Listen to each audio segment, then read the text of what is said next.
4 तारीख का शाम महफिल भी है नाड़ी गुलाब यासी सजीगर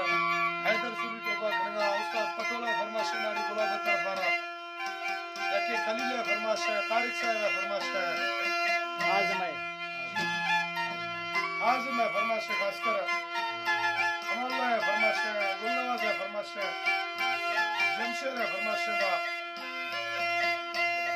अब्दुल हक है फरमाश दोस्त शेरजन है फरमाश खासकर बूढ़ा सेठ है फरमाश है उसका पटोल तरफाना मबशेर है फरमाश दा मबशेर है फरमाश दा बाज़रबाज मुरसली में फरमाश है दोस्तली में फरमाश असगर है फरमाश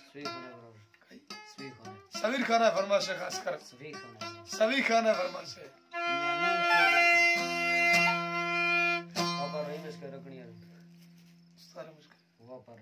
वहाँ पर रही बिस्के दा फरमाश रख लिया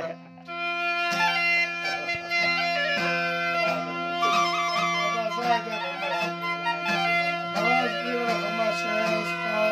पटोल तरफाना